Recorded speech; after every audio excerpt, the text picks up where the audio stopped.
Good evening and welcome to another edition of Money Talk with Melanie. I am your business diva, Melanie Collette, and I am broadcasting live from SHR Media and High Plains Pundit Talk Radio from beautiful Cape May County, New Jersey, which is actually not beautiful Cape May County, New Jersey today. It's actually ugly, overcast. Oh, and that's my guest. I'm actually running a little bit late today, and that was my guest that just entered the room, and I will be with you, True, in 2 seconds. I promise. I'm doing the intro. and welcome. It's actually dreary and ugly, but it's a beautiful day because it was this teacher's last day of teaching, hopefully ever, teaching public school.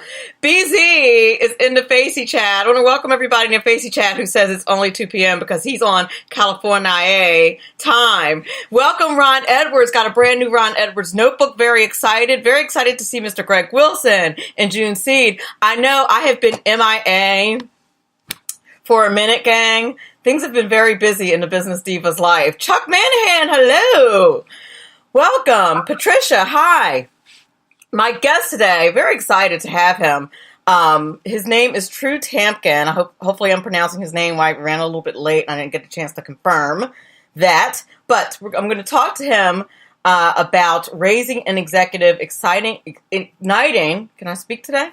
Igniting your son's inner executive to outperform his peers and continue your legacy. I knew there are some folks up in the Facey chat that'll be glad that I'm having a pro man guest on today. Oh my gosh, Ron Edwards said, where in the world have I been? Ron, dude. Hey, Melanie, can you hear me? I can hear you, True. I'm going to introduce you in a minute. I always just tell the guests like who I'm having on. Awesome. Yep. Just want to make sure. Yep, all good. That was True. You guys are going to be, he's great. I can't wait to talk to him. I know I've been away. There's lots of changes going on. And normally I would telegraph that stuff, but people have told me don't telegraph your moves on Facebook because, everybody on Facebook's not your friend and don't do that. So like I've been uncharacteristically silent about the things that I'm working on. And I know it has not been good, but I promise I will tell you guys soon. About the stuff that I'm working on. And my show schedule is going to change. I just don't know how yet. Like, I honestly don't know how it's going to change yet. Next week, I believe I am doing a show every day with the exception of Thursday, is how it looks now. Ron Edwards said a pro man show. I'll believe it when I hear it. Well, you're going to hear it today. The title is Igniting Your Son's Inner Executive to Outperform His Peers and Continue Your Legacy. It's a pro man show, baby. I am pro man. Believe it or not. Just like, not like a man, like, in my house and in my life getting on my nerves. I'm kidding. That was for you, Ron. Sorry. That was all for you, sugar. Anyway, I'm sure we're gonna get a lot of laughs at that. Anyhow, what's in the business? I have four minutes to talk about all that's going on in the business news today. I'm not, listen. I'm not really feeling. BZ's pro woman. We know that the BZF is pro woman. I don't know what's up with the Supreme Court these days, but I don't appreciate them messing with my Amazon. Like, I have a big kind of problem with that. I mean, forget all the other online stores. If they could have just, exempted Amazon from the whole tax thing, that would have been lovely. But they did not.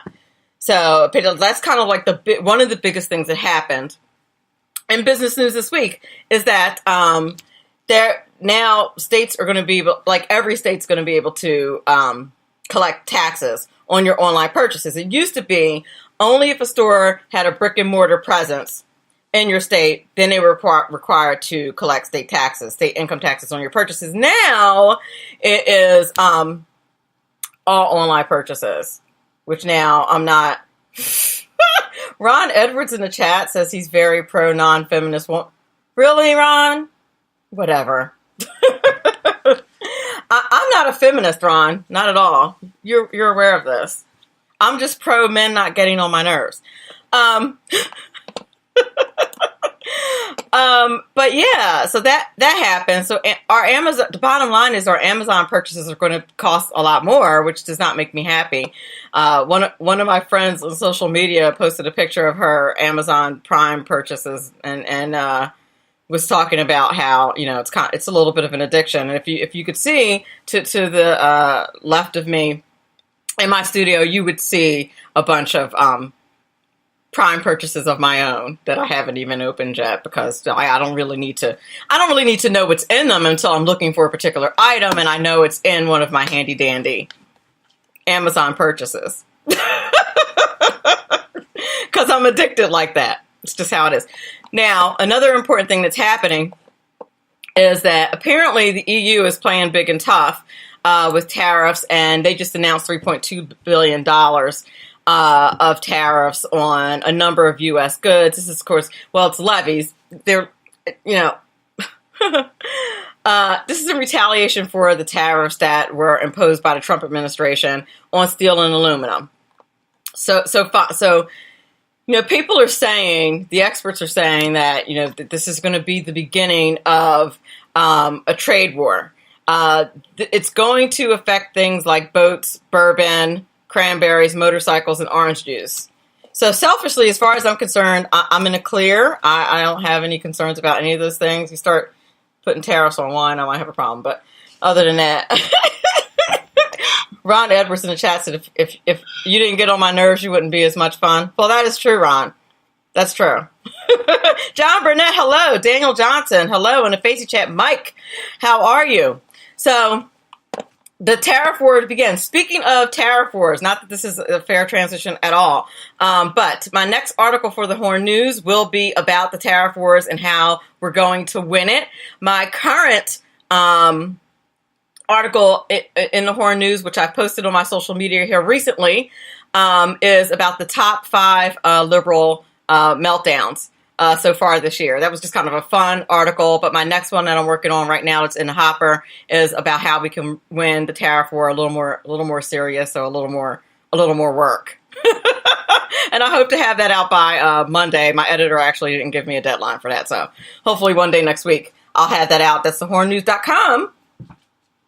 You can check out my work there, or it's that last article is posted on any of my social media. You can see my awesome. I don't know. I don't think my writing is great for that. Listen, they like it. My editor's happy with it. When you're an academic writer, it's weird to write blog type writing. And I'm a nerd, so it's just weird for me. But whatever. So that's the next article. It's going to be on the tariff wars. Anywho.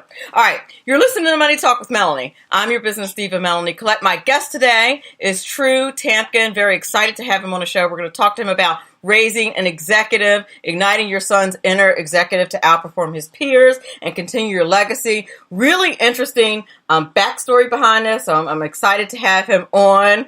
I'm excited to have him on today. We have a brand new Ron Edwards notebook coming your way. We'll be back in a couple of minutes. Congress shall make no law restricting our freedom of or from religion. Hello, I'm Ron Edwards. On today's page from the Edwards Notebook, apparently city leaders in Laurel, Maryland ignore the Bill of Rights. The owners of the recently opened Ragamuffins Coffee House had planned to offer great coffee and muffins 6 days per week, holding worship services at the shop on Sundays. Once Ragamuffins was up and running, Laurel, Maryland city officials suddenly told the owners of the coffee shop to stop conducting Sunday worship or be prepared to face a $250 fine for each time they worshiped God in their shop. The small congregation of no more than 20 said that such a fine was too steep for their small gathering. The church filed a discrimination case against the city after relocating there in hopes of reaching the underprivileged, the homeless, and those not prone to attend traditional church settings. Reverend Jeremy Juistra told the Baltimore Sun that non-Christian groups in the area are not persecuted for operating as they see fit. Well, hopefully this obvious wrong will soon be resolved in this, the land of the free. I'm Ron Edwards. Join me Fridays on AmericaMatters.us and SHRmedia.com at 4 p.m. Eastern Time and 1 p.m. Pacific Time. blowing away the myths and revealing the truth. You can continue to blow away the myths with Ron Edwards on Facebook, Twitter, and theronedwards.com. Sponsored by the Tri-County Liberty Coalition. Welcome back. You're listening to Money Talk with Melanie. I am your business diva, Melanie Collette, and my guest today is True Tamplin. He wrote the book called Raising an Executive, Igniting Your Son's Inner Executive to Outperform His Peers and Continue Your Legacy. And without further ado, True Tamplin, how are you? Hey, Melanie, I'm doing excellent. Not a problem. My name is True Tamplin. I think the letter K was right next to that letter L on the keyboard, and probably got shot over to you wrong. But I'm doing great. How are you doing? I'm doing fantastic. And listen, I don't know if your publicist told you that I'm a teacher, and listen. I'm looking at your picture, and I'm like, oh my God, he's a baby. He's only 22, folks. He's like this mega entrepreneur and CEO coach. And wait till you guys hear his story. He's fantastic. That's fantastic. Let me ask you real quick, what age were you teaching, Melanie? I teach high school, and I'm also an adjunct professor. So I'm looking at you like you're like one of my kids. I'm right there. That's awesome. It is. Yeah, no, I'm going to actually go into that a little bit today because my age, truth be told, started really hindering me. Until I flipped that on its head and made it my unique angle, my strength. But let me just go right into my story because I think users will find it hilarious. It is. I know it's great. My own story amuses me sometimes when I actually sit down and think about it. So the years 2000, 2007, 2008, we all know what happened then. Everyone needed money. And I was actually 13 years old at the time. Again, still a baby. and my dad, he was placing a lot of music in film and television at the time. And I don't know if you remember, the writer's strike happened, and I live here in LA. Can you see my image, by the way, my video? Oh no! I wasn't looking. I was just. Oh, there you are. I wasn't looking. I was just listening to the audio. I live here in LA. I don't know if you can see the big buildings behind me. Let me move out of the way. Yes. Live here in LA. I grew up in Orange County, actually, but so my dad was placing these songs in film and TV, and the big writer's strike happened down here in 07, 08 during that time too. They wanted more money. The Writers Guild did, and so they stopped producing movies. And so you can imagine if your profession is putting music in film and TV, and no new movies are being produced, well, you're out of luck, dude. Like you got no work. So. My dad and my whole family really needed money. And so he had hit rock bottom. Anyways, he actually got the biggest opportunity of his lifetime, I would say, in terms of like true stardom. Yes. He was a professional musician all of his life, and he was offered to become the lead singer for Journey, the band Journey, if you know Journey. I graduated in 1988. I know. There you go, baby. Yes, That's on awesome. the journey. That's awesome. So Steve Perry had enough, and he quit, and they were looking for a new guy. My dad got the call. And so again, finances are tight. We're out of luck. It's 07, 08, and as a musician, you can imagine being an artist. This was everything he had ever dreamed of was this. And so between that and needing the money and not being able to support his family, like he really wanted this gig, as you can imagine. But he's a praying man, and he asked the Lord, like, should I take the gig? Because there was one catch, which was I was 13, my sister was 15 at the time, and it was a 5-year touring contract where I would have been without a dad for 5 years. And I truly would have been, the stereotypical son of a rock star. And he really felt like the Lord told him, don't do it. I have better plans for you and your kids. Don't do it. And so he turned it down. And I grew up instead over the next 5 years with a mom and a dad. Don't get me wrong. My mom was an incredible mother, so it really does take two. But my dad more kind of epically turned down this once-in-a-lifetime gig in order to raise me and to raise my sister. And I share that because my story, I'll just brag about myself for 2 seconds. It'll serve a purpose. Like you said, I am a successful entrepreneur. Fresh out of graduating, I started my own, it's called Up Digital. It's an SEO and analytics company. I graduated 4.0 summa cum laude. I gave graduation speech for high school. I got a full ride soccer scholarship. I mean, just everything that their parents want their kids to do. Like I checked those boxes, and like since then I've written a best-selling book, like you mentioned, Raising an Executive, and I turned it into a mentorship program where we have some killer speakers just coming in and pointing to these guys. I had some guys looking for mentorship, and so I figured, hey, what's the next step out of this book? What's the natural development? It would be a mentorship program, so let's do that. And since then, that's taken me to all these public speaking gigs, and then here I am on your show, Melanie, all by the age of 22. And I say all that because I am 1,000% convinced that none of this would have happened had my dad taken the journey gig. And that's chapter 1 of my book, Sacrificing Your Journey. And my plea is from the perspective of the son. All the other books out there and anyone speaking on this issue it's always busy dads telling other busy dads how they did it. But it's never the plea from the son's angle saying, Daddy, spend more time with me. And I tell executives, hey, if you want your son to turn out like I did or anything similar, you need to, chapter 1 of my book, sacrifice your journey. This is the check that costs. And anyways, I'll let you talk for just a second, but that's in essence my story and the story behind my dad turning down that gig. I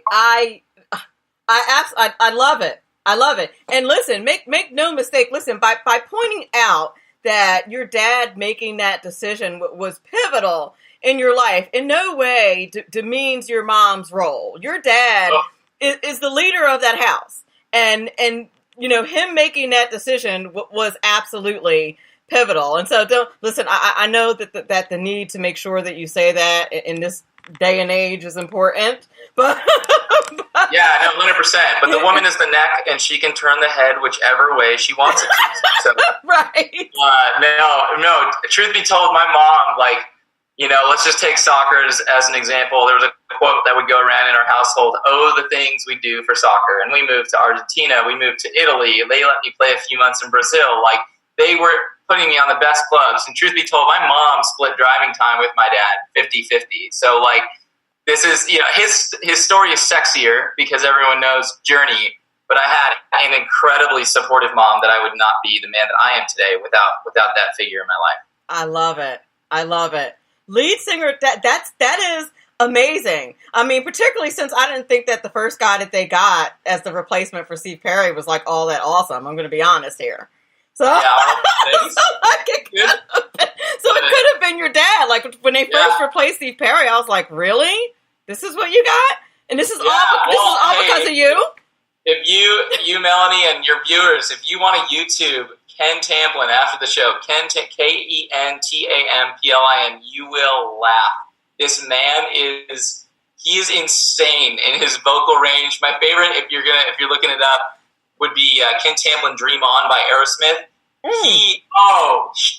It's better than the original. I get chills, and he's my dad, but wow, he's fantastic. He has almost 500,000 subscribers on YouTube, and which leads me to say, by the way, to tie up his story.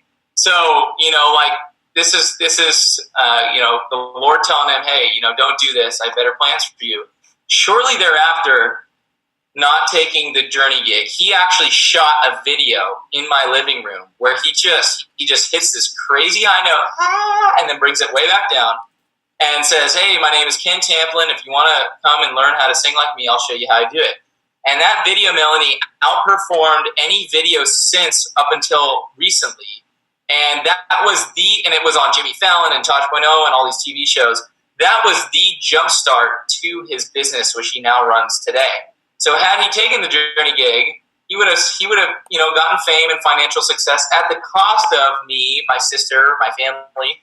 But instead, rear view Christianity, I like to call it, looking back in hindsight, because he was faithful, he got both the money and some fame, and raising a successful family. That is an amazing story. That really is. I have to read you a couple. I'm streaming live on Facebook, and I just wanted to read you a couple of the comments. Somebody said, Katina said, I want to find a comment where she said, she said, I think she said, a praying man in LA. That's a story in itself. Yes. Oh, literally. And my good and friend, he's got long hair and looks like a druggie to boot. So, and my good friend Mike Fitzpatrick, who is also a praying man, who lives in California. I'm not sure how close he lives to LA, but also a praying man. He's my cybersecurity expert. Says he did the same with his son, which I do absolutely believe. Tom Basta's in the house. I did not know that. Daryl Kincaid, hello. Mike Patterson, how are you? But that is incredible. That is an amazing, amazing story. So that's the background behind because your dad would have been on the road all the time and would not have had you in the house, would not have been in the house to lead, which, kids need, but sons especially need. Mm-hmm. So in what way do you think, specifically, do you think having your dad home helped you? I mean, we especially us people who are Christians understand that in principle, but what specific ways?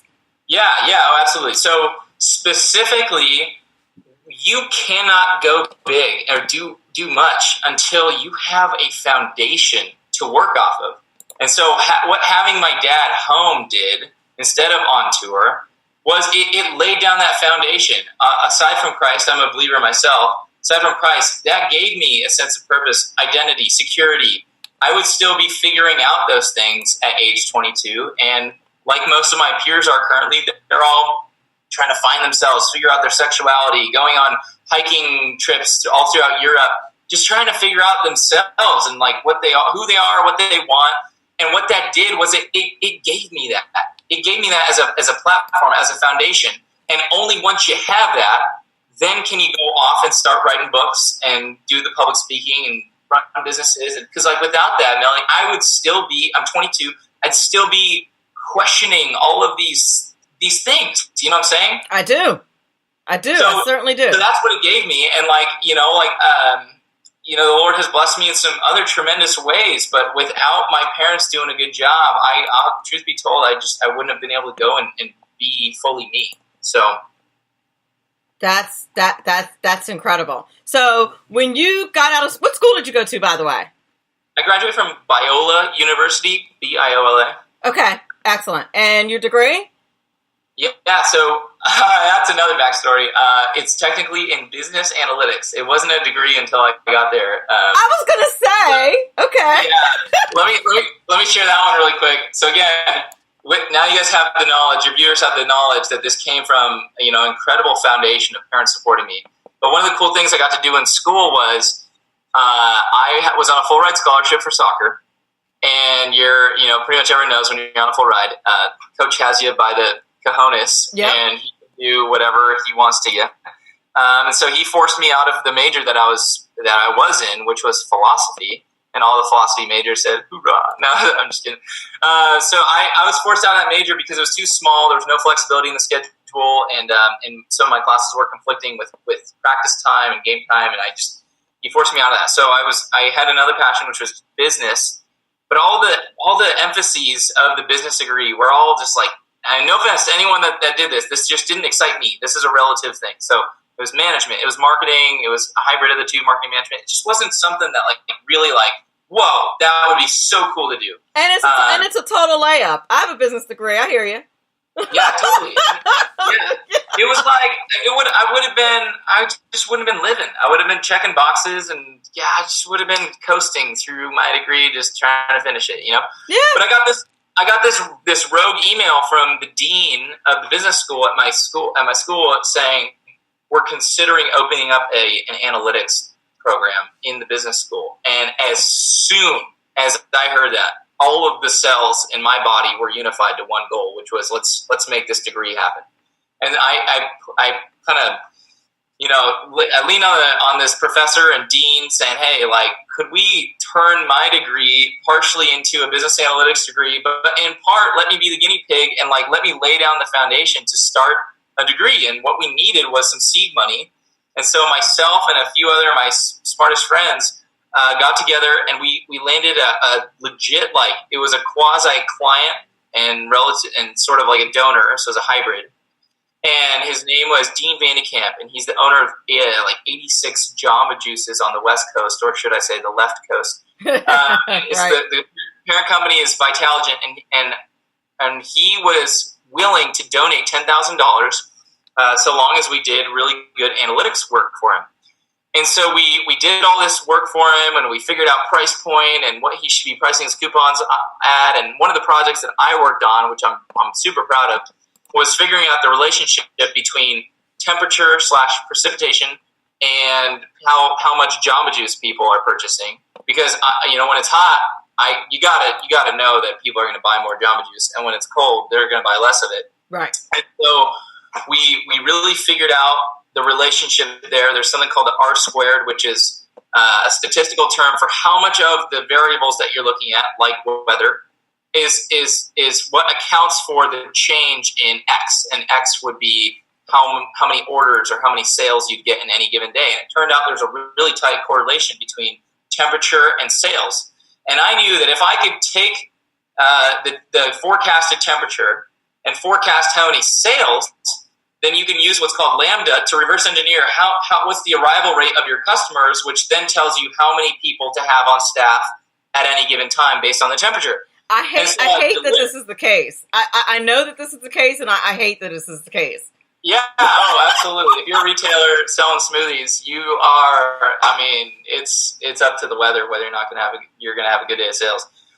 So we gave this to him, and he didn't just donate $10,000. When he started implementing our changes, he donated $20,000, and that was just the seed money that we needed to be able to launch a business analytics degree at Biola University. And since then, they're turning it into a lab, and they've involved me a ton in the decision-making process. And they got real seed money for the lab, which was like somewhere in the zone of $150K. But anyways, to answer your question, you kind of uprooted something there. I got my degree in business analytics, which I started at Biola University. Well, I would think that business analytics, because it sounds to me a lot like just you're run of the mill. Not that anything about stats is run of the mill, but it sounds to me a lot like your run of the mill stats class applied to business, right? Oh yeah, totally. And right. Like these degrees, like my case for launching one at Biola was all of the universities on the cutting edge were all starting to open these up, popping like popcorn across the nation. And I was like, hey, Biola, like we gotta. I know we're like kind of pigeonholed in being the Christian university, but like we should be on the cutting edge too. We should be opening up a degree in this space. So let's do that. Absolutely, that's listen. That's fantastic. Although I hate statistics, and it kind of gives me, makes me want to stroke out. But other than it's like men in your life; they just frustrate you, right? It does. I tried to avoid in the next program I'm in. I'd have to take 2 more stats classes, and I was like talking to my academic advisor, and I was like, I've already had 4 stats classes, and he was like, well, these next 2 will be really easy then, and I was like, that was not the answer I was looking for. At all. I hate statistics, but they are really valuable, as you pointed out. And I'm sure in the business that you're in, what you said is SEO and internet marketing. That's what your business is. I'm sure that comes in handy. Oh, absolutely, yeah. So anytime you're opening up a business, Melanie, and you know this, but you need to enter into a business with your USP, your unique selling proposition. And over here at Up Digital, myself at the helm, I really feel like my unique selling proposition is being able to take the data out of the super helpful tools like Google Analytics and whatnot, and being able to pull that into Excel or one of your data analysis tools and get deeper insights that you really just cannot get when you're constrained to the confines of the Google Analytics platform, let's say. But we're able to take this data online, or even if it's like a retailer with their point of sale systems, and our services go deeper because we can. We're not constrained to just working in the pre-made platforms. We can take that data and just deliver these insights that just blow people's minds. We've gotten so many testimonials of people like, well, my last SEO company didn't do that for me. And they're looking at these Tableau dashboards like, wow, like I never knew I was leaking money here, or I never knew that I'm spending all this money here, and this is what's actually making me this money. No one told me that. And then they're able to make these decisions because of our analytic suggestions and just save or make a lot more money. I would think so. I would absolutely. Yeah. I would think so for sure. And so there's my case for statistics right there. Well, yeah. I mean that's the thing when you say. It's so funny because one of the listeners in the chat said I love stats and economics, and I said economics yes, reading stats also yes, doing stats. No, not actually doing stats. That's why God made calculators. Am I right? And Microsoft Excel. No, we are living in an age, Melanie, where we are standing on the shoulders of giants because some of the tools, I mean, there's this one Excel plugin that I use. You can literally put in like thousands of constraints and like hundreds of variables and like click a button and have it optimized for a given equation. And I feel like Superman. Because I'm like, I have a jetpack to my brain and skill set that was never available to any of the people that lived before me. You know what I mean? I agree with you completely. In fact, that's I think I mentioned I was an adjunct professor. That's what I teach. I teach a class called Computing Environments, and what it is Microsoft Office on steroids. And I teach the whole suite in a semester. But I stay on Excel for a long time, and I tell people all the time it is absolutely the most underrated, the most underrated component of Microsoft because it of that suite. It does way more than anyone could possibly imagine. I know we're both nerding out for a second, but it is absolutely true.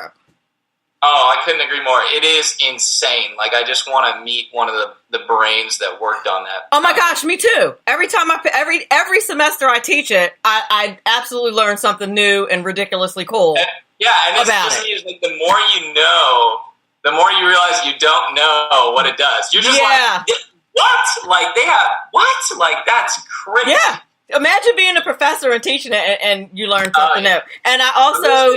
I do corporate training, and a lot of times they bring me in to teach something advanced in Excel, and I'll be like, oh, it does that? Well, let me learn how to do that, and then I'll come back and teach it. A lot of times I had no idea that you could even do whatever it was. And you go deep enough to start teaching your students any macros? Yes. Okay, yeah. Oh, baby.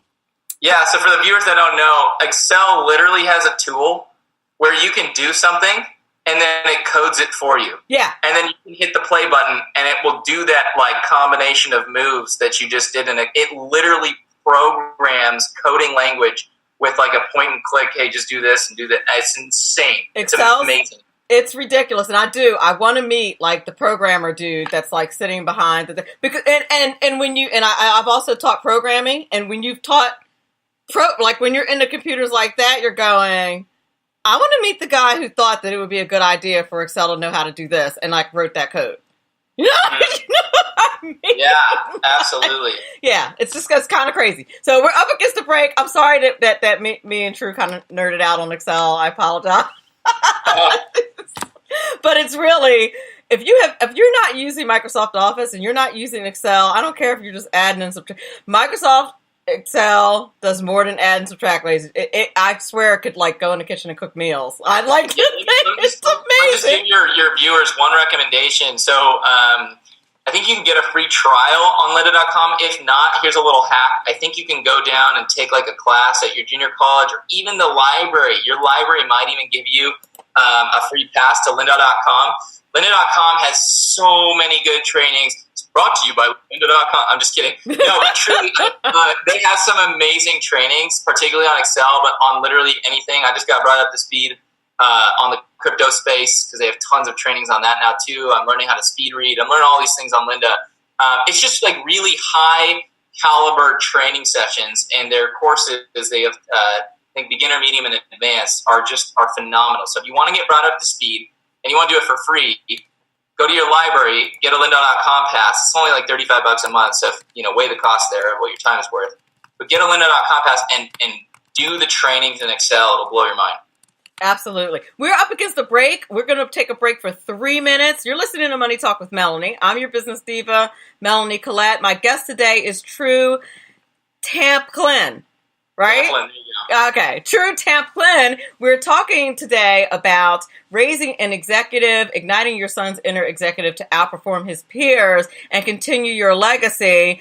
True is 22 years old, folks, and is a super CEO executive coach. And we've been talking to him today. He's also a best-selling author. So we will be back in a couple of moments.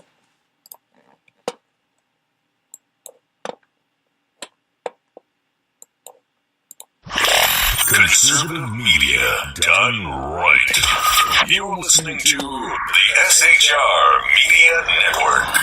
Hey, it's Sean from the Sackheads Radio Show.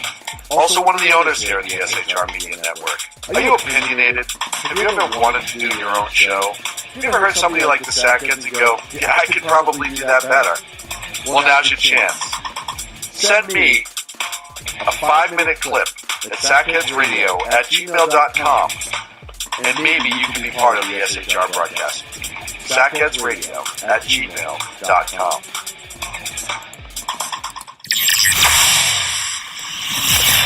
Broadcasting behind enemy lines in occupied California, a mere 2 miles from the state capital, the bloviating Zeppelin's Berserk Bobcat Saloon radio show can be heard every Tuesday and Thursday night at 8 p.m. Pacific and 11 p.m. Eastern, only on the SHR Media Network. Go to shrmedia.com to listen. You can also watch on the SHR Media Facebook page and the SHR Media YouTube channel. No goldfish were abused in the making of this ad. When dirty politicians, shadow governments, and deceptive Islam blind the world with fake stream media smoke, their only fear is one man with a cane. I'm Dave Miller.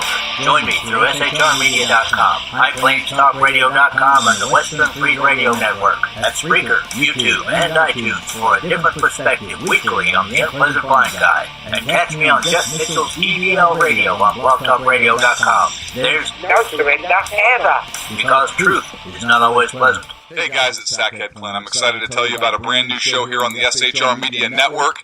I'm teaming up with the one and only, all-powerful, the bloviating Zeppelin sitting here to my left, bringing to you a fresh new show here on the network. It's Against Tyranny. And we'll be picking up where the Sackheads left off. Excited to be with you, sir. Sackheads against tyranny. We're going to chat. We're going to chat Wednesday nights. Sackheads Against Tyranny. Wednesday night, 11 p.m. Oh, it's the same time, right? 11 p.m. Eastern, 8 p.m. Pacific. Same sack time, same sack channel. SHRmedia.com. See what I did there? And we're back. You're listening to Money Talk with Melanie. I'm your business diva, Melanie Collette. And my guest today is True Tamplin. I'm going to get this right by the end of the show, I promise. He has a best-selling book called Raising an Executive, Igniting Your Son's Inner Executive to Outperform His Peers and Continue Your Legacy. If you did not hear the backstory behind the title, go back and listen to the beginning of the show. It is a very interesting story, and he is but a mere baby. I hope you're not offended by that. But I'm almost 50, so you're less than half my age. I just have to say that. But he's 22 and a very successful CEO, best-selling author. And I have to mention that a couple of my fellow network hosts are in the chat, and one of my bosses is in the chat, Dan Butcher, and give a shout out to him. And BZ is in the chat, and Facey, have to mention him, give him a shout out. And a couple of really faithful listeners are in the chat as well. And everybody's behaving themselves in the Facebook chat, so BZ doesn't have to act as my bouncer today, which is very nice. Sometimes people don't behave, and BZ has to tell them to remove themselves, and he's not kind about it.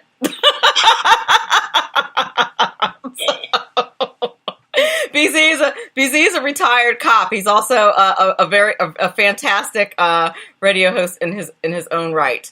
So the bloviating Zeppelin is what BZ stands for. But he's in the house. And Dan Butcher of High Plains Pundit Talk Radio, in which Money Talk with Melanie is syndicated, just posted a link to your Facebook page in the Facey chat. Just so you know.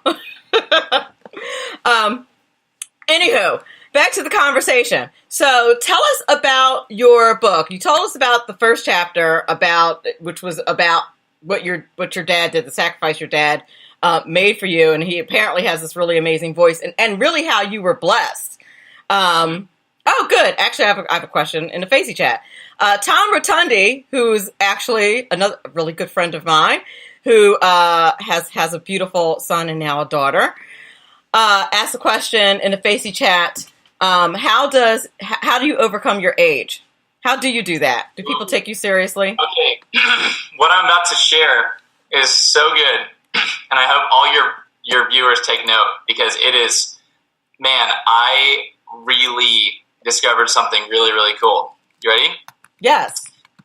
So I went into trying to find success. And again, I haven't been hitting the pavement for that long, but I started trying to be the analytics guru and expert. And, like people your age, like these 50-year-old men were looking at me like, we got 30 years on you in this industry, man. You're not an expert. Like, you're smart, but you're not an expert. And it started out actually a very big hindrance. And I think we all have that chink in the armor, that weakness, that thing that we're trying to cover up. Because I was trying to come off like I was in my 30s, and I would suit up, grow out facial hair, do what I got to do to make myself look older. And then it dawned on me, why am I trying to cover up my weakness when I can flip it on its head and make it my strength? And that's exactly what I did. And let me before I crack my own nut, and to tell you like my breakthrough, let me give you just one parallel example. So my wife's dad, his name's Mark, super great guy, very sweet, but he grew up in a family in a Christian home that almost promoted such an utter and total humility to the point of almost being timid. And so he's got this interesting kind of humility complex where he's not willing to endorse himself. He's not willing to get out there and claim expertise and I think it's hindered him to an extent. He's actually a great sales guy. He's really relatable. But I think that there's a quality that my mother-in-law, his wife, has labeled that's hurting him in business.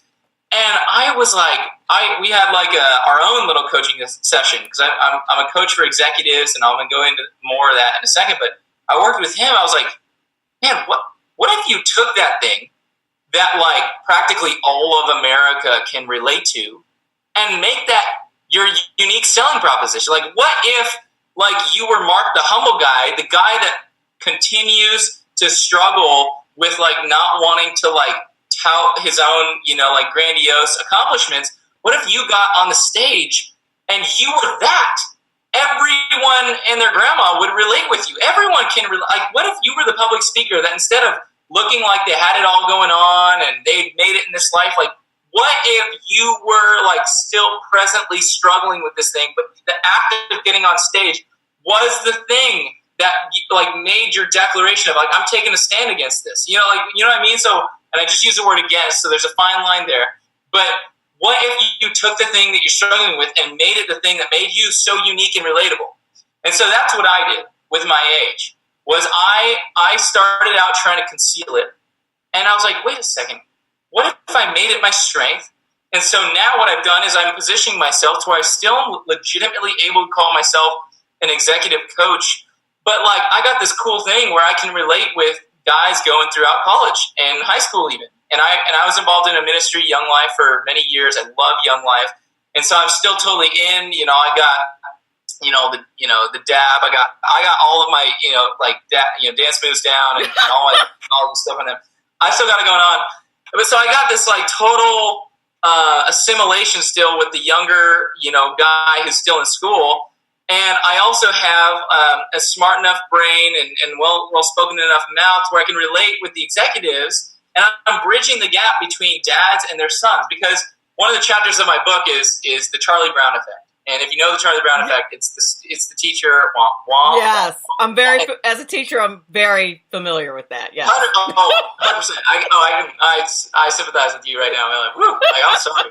Yeah. So the Charlie Brown effect is these executives, when you're successful, you think you're smart and you have a lot to offer, and over time, like, your son just gets over it. Like, sorry, Dad, it's not. I'm not going to hear from you. And this is true of me too.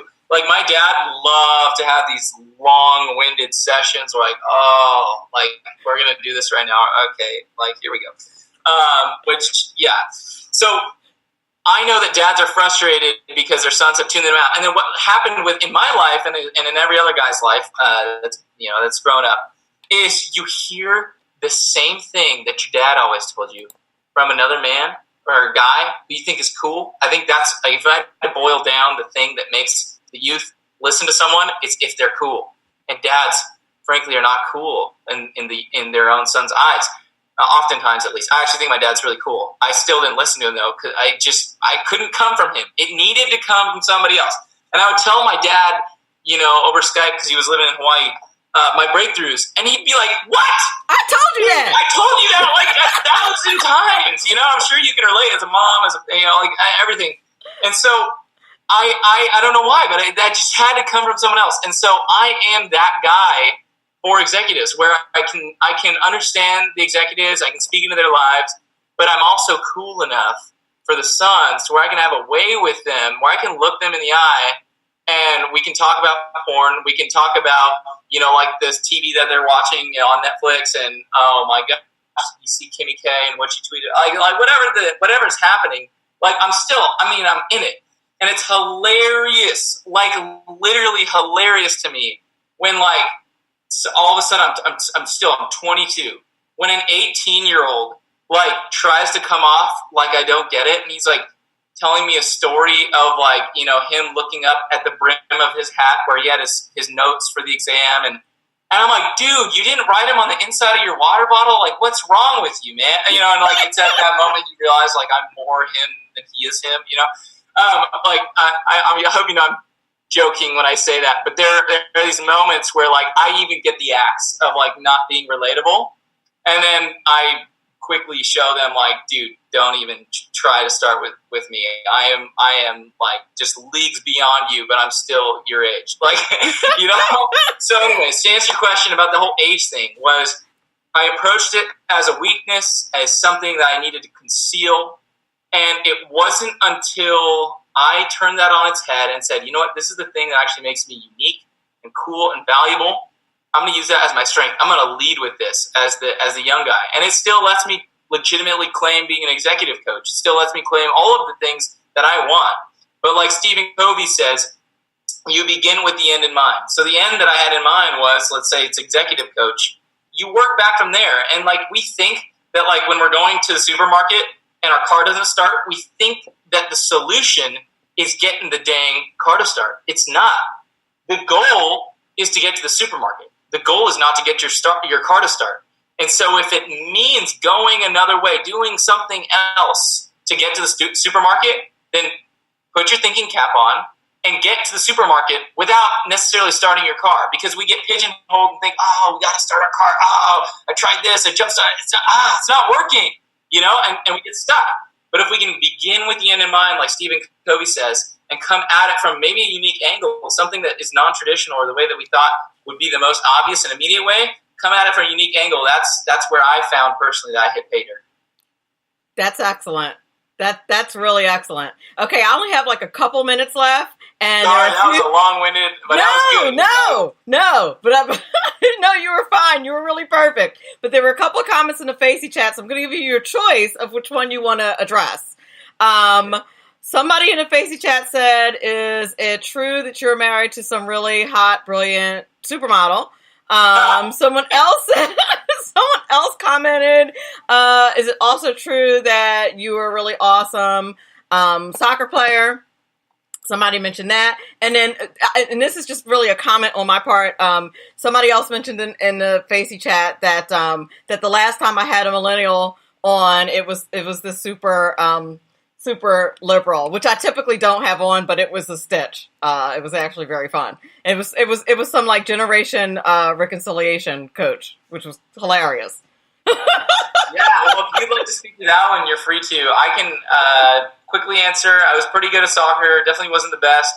It paid for school, which was amazing, and I suffered from injuries all throughout college, so I really didn't have my senior year was supposed to be my big year. It was really only my first year that I really got to really play. I scored the second most goals that year.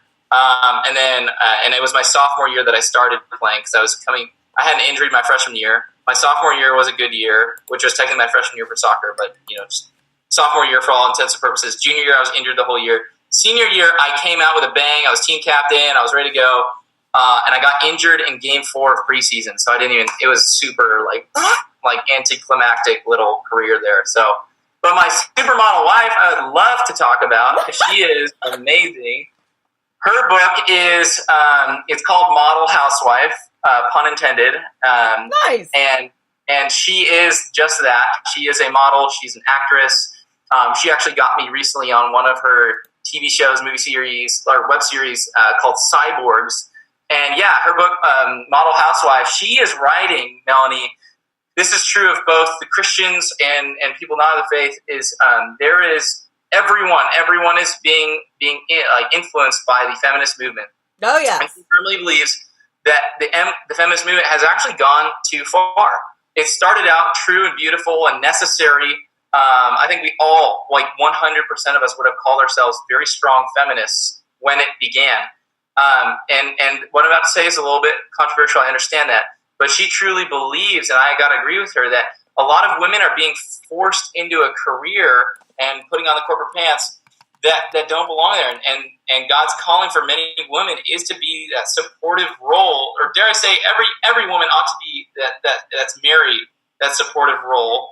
And so many women, I don't know if you've seen this or heard about it, or if you have experienced this, but like almost like 60-70% of women that are our age, young, beautiful, vibrant, young, like awesome, flourishing or should be flourishing women, have so many like chronic diseases like CFS and like just everything. It's they're stressed out trying to get their careers done before they, try to become housewives and make babies and all that. It's backwards. Yeah, absolutely. And so many women in our lives that are mentoring my wife that are, 30 years her senior, a lot of them have said the same thing. So her aunt was like super high up at Boeing, super smart, super corporate, super like killer at it.